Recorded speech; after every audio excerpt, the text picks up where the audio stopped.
Megastar Chiranjeevi ఇల్లు శనివారం రాత్రి సెలబ్రిటీలతో సందడిగా మారింది. పలువురు ప్రముఖులతో కళకళలాడింది. ఎందుకు ఏంటో ఆ వివరాలు ఇప్పుడు చూద్దాం.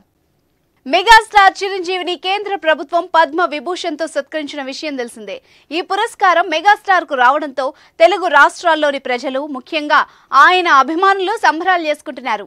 చిరంజీవికి రాజకీయ, సినీ, పలు రంగాల ప్రముఖులు శుభాకాంక్షలు తెలుపుతున్నారు.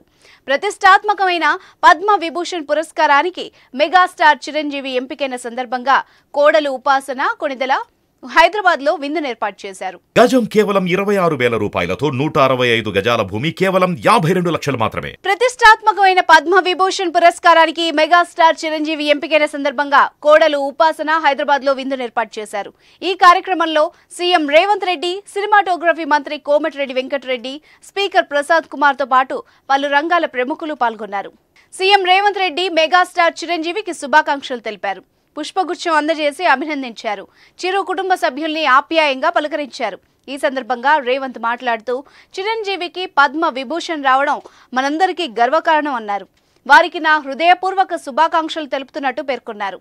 మెగాస్టార్ చిరంజీవి మాట్లాడుతూ నన్ను అభినందించిన ముఖ్యమంత్రి రేవంత్ రెడ్డి మరియు మంత్రి కోమటిరెడ్డి వెంకటరెడ్డిలకు ధన్యవాదాలు తెలిపారు.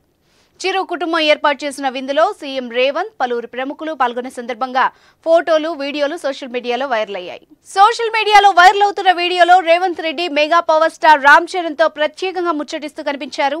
ఇదిలా ఉంటే పద్మ విభూషణ్ పురస్కార గ్రహీత చిరంజీవిని ఘనంగా సత్కరించేందుకు తెలంగాణ ప్రభుత్వం నిర్ణయించింది. శిల్పకళా వేదికలో సీఎం రేవంత్ రెడ్డితో పాటు పలువురు మంత్రులు పాల్గొని చిరంజీవితో పాటు పద్మ అవార్డుల గ్రహీతల్ని సన్మానించనున్నారు.